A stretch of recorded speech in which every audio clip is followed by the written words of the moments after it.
What's happening, YouTube? Caliber here. We're here to do another Epic 7 video. This is on Wyvern progression, the top 10 tips of do's and don'ts that you should be doing when trying to progress through Wyvern all the way to Wyvern 11. So let's just hop in here and start this off. Tip number 1 is gear matters, guys. Gear matters. And the level of your gear matters. Alright, so a few places you can go, guys. You got the new adventure mode, guys, the new adventure path, which you can get some nice pieces of gear. There's a decent purple health set you can pick up, really good to throw on somebody that's a healer tank, maybe even a tank, to take some hits. You also have a set that comes from also the level 70 set that comes from the adventure path. Super powerful, max it out set of gear that's going to help you progress through this stuff. Throw it on one of your best DPSs. You got Abyss gear. General rule of thumb, once you've reached Wyvern 11, you're usually around Abyss 58 and have finished grabbing your last set of Abyss gear. Granted, you can do this before, you can clear Wyvern 11 before then, but general rule of thumb, if you're already at that power level, you probably have already cleared all the way to that point. So another one is, so you got both Abyss sets, guys, both lifesteal sets, really good pieces of gear to throw on somebody. You also have the lab set, guys. There's a good a lab attack set that you can grab.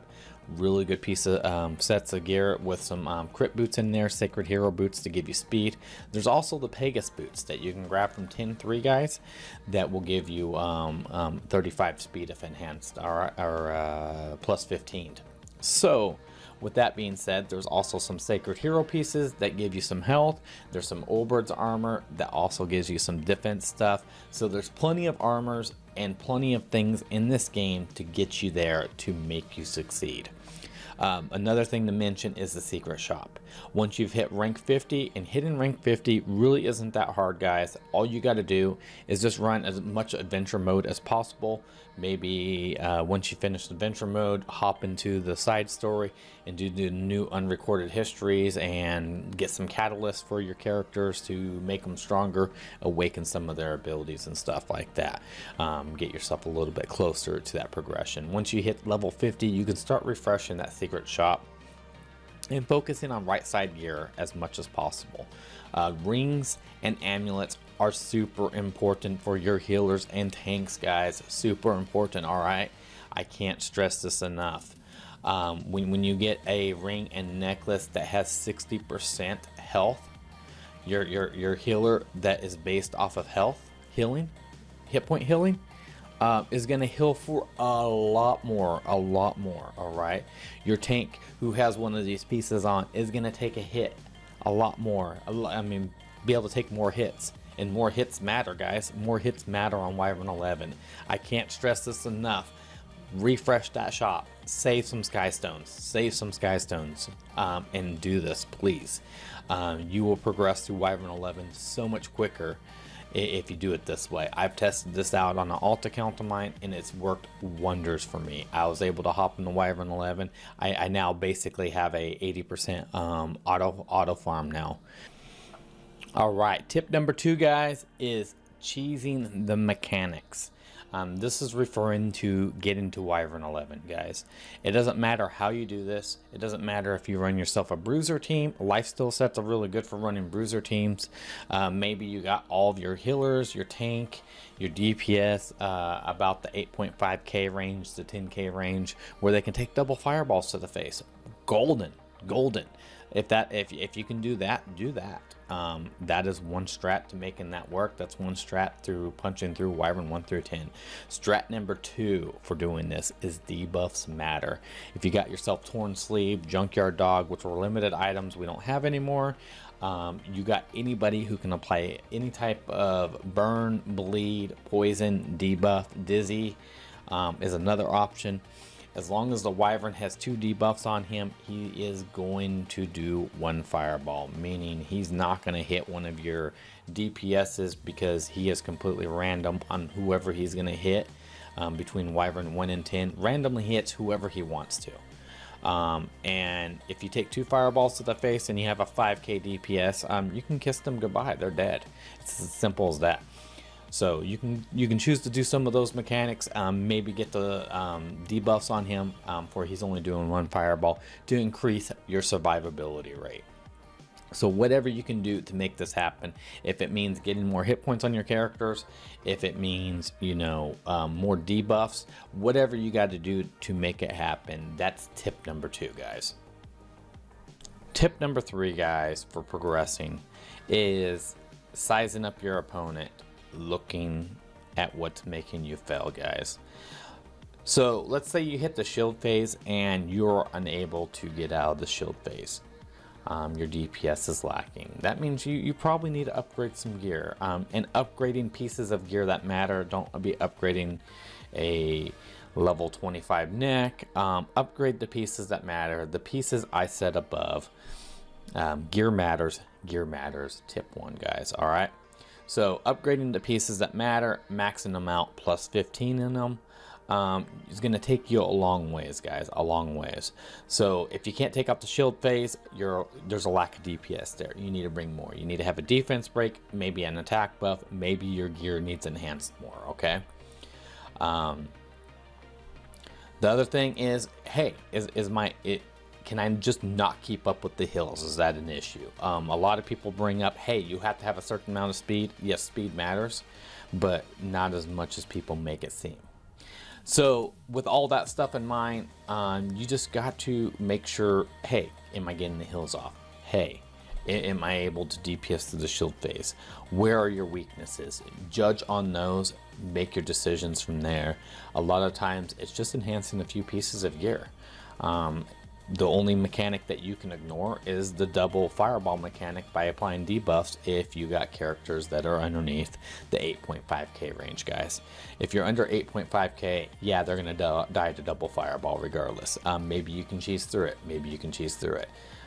Which brings us into tip number 4, guys. Tip number 4 is run it as many times as it takes, okay? Let's say you got three characters, okay? And all 3 characters can take double fireball hits to the face. And you're able to get heals off to heal them back up. And they're good. But you have that one character, that one poor Alexa maybe, that has 5k hit points. And every time she gets hit, she dies on the first fireball. Alright, so there's a problem there. Maybe you can do more to her. But do you really want to? I don't want to put any more resources into her. I got her with some good attack gear. Why would I want to do that? So run it as many times as it takes. And I did this with my alt account, guys. I ran it like 30 times, maybe a little bit more. And Alexa was my weak point on Wyvern 10, and I ran it manually over and over and over until RNG was in my favor and Alexa did not get hit. And I killed him. I had the DPS. It was just whenever Alexa died, it was over. So keep that in mind. Run it as many times as it takes. If you got a weak link like that, just aim for that RNG, guys. You want to get to Wyvern 11 as quick as possible. You do not want to auto farm under 10, guys. All right. Tip number 5, guys. Element. This is a do and don't. And we will hop in detail on this. All right. Between Wyvern 1 and 10, does your element matter? It does not. People are going to tell you take a blue team. Don't worry about it. Element does not matter. There is no mechanic that says element matters on there at all. So take anybody you want. One of the better units to actually take on Wyvern 1 through 10 is Surin, because she can apply so many bleeds to the Wyvern, and he hits you for only 1 fireball then, which is beautiful. You just do a little bit of awakening to her in her awakening tree to +3 on awakening. Boom, you are good. You're applying bleeds like a maniac. Cheese it, baby. Now, let's talk about the element. The element that does matter, and that's water. On Wyvern 11, guys, it does matter. Now, a lot of you are like, but Caliber. I just watched a video that had all grass units, all green units. Yeah, that person had gear. That person had gear. Really good gear. But Caliber, I seen a video where Ken was tanking it. That person had good gear. What I'm getting at, guys, and I'm not downplaying anybody's videos on that. It's really cool. I enjoy watching videos like that, but they are very, very, very misleading. Water units do matter. Can you do it with a water unit? Oh, sure you can. There is plenty of instances where you can do faster clears. Perfect example was Angelica, Tam, and Luna. You can smoke through some content right there. Throw Idol's Cheer on Angelica, have Luna with a +30 Joker, throw Tam in there with Celestine or Rod or something like that, and just watch the Wyvern melt, guys. Watch them melt. But as a newer player progressing into Wyvern 11, water units are super, super important. The reason why they are super important is because of fire's protection that the Wyvern has on him on Wyvern 11 only. Wyvern 11 only. Let's make this clear. This is only for Wyvern 11 mechanic. Increased damage suffered from ice elemental heroes by 30%, while increasing damage dealt to non-ice elemental heroes by 30%. When a non-ice elemental hero ends, increase the caster's combat readiness by 10%. By 10%, guys. That is huge. That is huge. He gets CR push. It's very hard to keep up with heals. So element does matter. Yes, those videos out there are very, very cool. Mad props to everybody who makes those type of videos. But I just want to make this clear to everybody. It's very misleading for new players. So don't be trying to build your team around a kin tank, a Destina tank, and all that good stuff. It's just going to hamper you. You want to progress through this as quick as possible. Tip number 6, guys. The differences in Wyvern fireballs. 10 and under, guys, and I know this doesn't apply for all of 10 and under, but when the Wyvern shoots a fireball, it hits twice in the later stages. So it also can target anybody in your party. It doesn't matter who, when, where, how. He can target anybody. Complete RNG. You don't know who's going to get hit with double fireballs, guys. So with that being said, you can hit him with 2 debuffs. 2 debuffs, and he'll only hit you with 1 fireball. So that's one of the cheese mechanics you can do on this. If you can keep 2 debuffs on him, he only hits you with 1 fireball, meaning instead of getting hit for 2 4Kers, for 8K you're only getting hit with 1. So that's Wyvern 10 and under. Keep that in mind. With his fireballs, they can hit anybody. Now this is where it becomes interesting. Wyvern 11, guys, only hits the front person, the tank you put in the front. So you have complete control of how you are going to handle this. Now, the difference is he hits you with 3 fireballs to the face. These 3 fireballs can be greatly decreased if you have 3 debuffs up, guys. 3 debuffs. All right. So as long as you have 3 debuffs up, it greatly decreases the damage. If you can fit somebody who can put 3 debuffs in there, maybe you're running a Crozet tank that's landing an attack break, you have a defense break that's landing, and somebody else applies bleeds or something like that, or maybe you have Dizzy who just hits 2 debuffs at once on him. That works. He's going to greatly decrease his damage. As long as you have the DPS at that point, it should be a pretty smooth ride. Now, something to point out about his fireballs. You can greatly decrease them. He's still going to hit you with all 3 fireballs. He just greatly decreases each fireball that hits you. All right, each fireball has a chance to reduce your combat readiness by 10%. All right, so if you're running a healer in the very front line and that's your only healer, keep in mind they need to be speedy. They need to have some speed on them. They need to at least have 150, 160 speed if they are your only healer.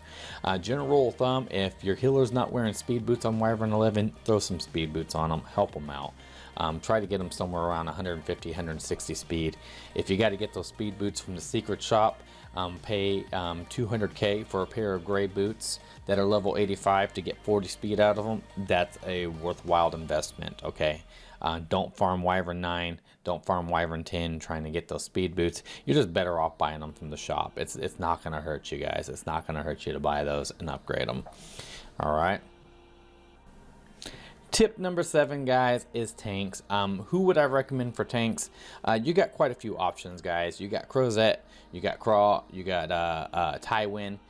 All excellent rows, all excellent blue tanks and stuff like that. You also have healers that can tank it quite well. You got Angelica, you got Specially Changed Mont, very solid options that can tank it. If you don't have Angelica, Specially Changed Mont just stepped into the thing, and she is a great tank, by the way, guys. So keep that in mind when running Wyvern 11. Those are some recommended tanks. We will get into further detail on some of this stuff with artifacts. Tip 8, guys, healers. Some healers you can be running on this. I'll probably get a lot of flack for this because I just got through telling people element matters. Tam's a good healer on this starting off. I don't recommend her unless you are just geared the crap out, which means you probably should already have Wyvern 11 on farm. So healers I recommend starting off is Aether is a very solid background healer. Angelica is a great healer, and Mont is a great healer. One of the things you can do with those is if you're running a Mont tank, you can throw Mont in the front, Aether as a healer, Angelica in the front with Aether as a healer, backup healing. Aether can run some attack gear on to get bigger heals. Make sure you have some speed boots on your healer if you're running a double healer comp. It can make it extremely rough if you don't, but you can do it. But as long as one of the healers has 150 160 speed, you should be fine, guys. You should be fine. All right, tip number 9, guys, artifacts. The most commonly used tank artifacts for this would probably be Arius, running Arius in the front line for a little extra defense. Also running Sword of Ezra, which if you happen to be around during that limited event is an excellent artifact for a freaking tank in this. Another artifact that's worthwhile for healers is Water Origins. Water Origins is OP. Water Origins has a chance to give you combat readiness back. Has a chance to heal you also when you take a huge 20% damage, which Wyvern's likely to do to you depending on how good your healer tank is. Really good artifact. I do highly recommend Water Origins for healer tanks.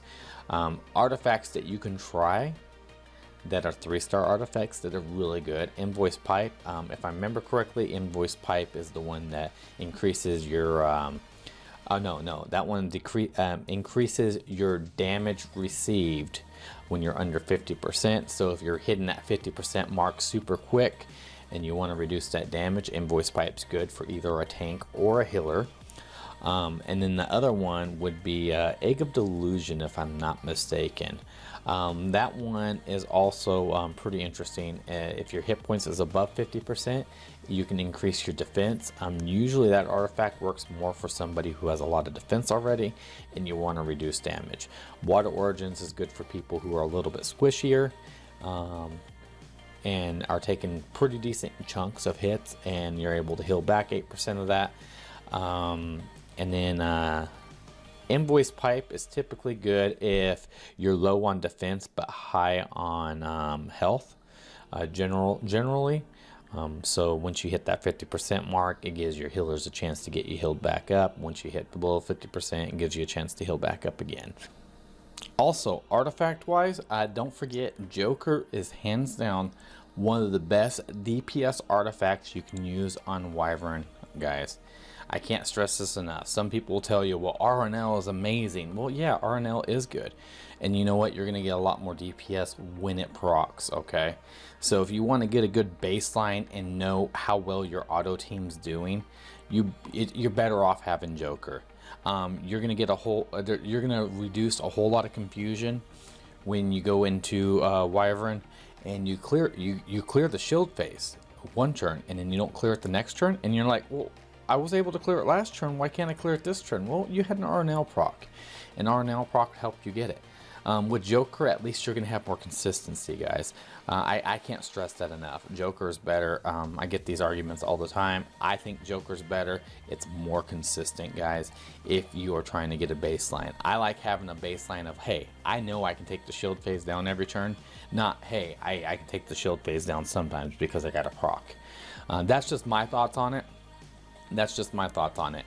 Tip number 10, guys, is recommended DPS. You got to have yourselves some good defense breakers, guys. There's a couple options. You got Luluka, Terra Norgard, Luna, Clarissa, and Karen, all great defense breakers. Landing those defense breaks, doing the damage and stuff like that. On top of that, you can bring other DPSs with you to help out. Alexa is a great 3-star choice for DPS. She does some really chunky damage with Joker on. You have Cigarette, who is getting a buff. She will have the buff if you're listening to this in the future, but she's getting a buff. She also applies debuffs, which can reduce the damage to your tank. So that's some food for thought. Chloe, I've heard nothing but good things about Chloe. I've never been a Chloe fan, but Chloe can apply Magic Nail, which counts as a debuff, and also do massive damage to the Wyvern. And you also have Sez. I've heard Sez can apply Unhealable. I've heard people using Sez on this. I don't recommend him. Usually people who are using Sez on him have some great gear on him. So I don't think Sez is the best option. And Kisei is a solid DPS. You turn off her you turn off her ability to do S3 on auto, where she only S1s, and she will burn that shield down so quick, guys. Trust me, you don't want her S3 activated. Her S3 does a pushback. You want the shield phase for you can get your heals back up, because you'll eventually fall behind on heals. If you push back the shield phase, it's gonna hurt you in the long run. And I'm sure some other DPSs work just fine on this, but those are my suggestions, guys. If this video helped you in any way, guys, hit that like button, hit that subscribe button, leave a comment below about your success story, or leave a comment below on what you think, what you used to get through Wyvern 11. I do understand that, you know, a lot of people got through there with the TAM tank, or, you know, a Kin tank. I've even had people talk about how they use Sez as a tank on there. A lot of that stuff comes with really good gear, and you know, when you're first jumping into Wyvern 11, you just need to get yourself a solid team farming off from the get-go. So you know, if this video helps you in any way, man, I'm so glad. That's what it's all about for me. I enjoy making videos that help people out. That's what, to me, being a content creator is all about. I enjoy doing this, guys. So you guys have a good one, and thank you so much for watching this video. Don't forget to like and subscribe if you enjoyed the video, guys. I'm always doing some sort of content. Don't forget to follow me on Twitch TV. Don't forget to follow me on Twitter or Discord. All those links are below. You guys have a great day. Thank you for watching.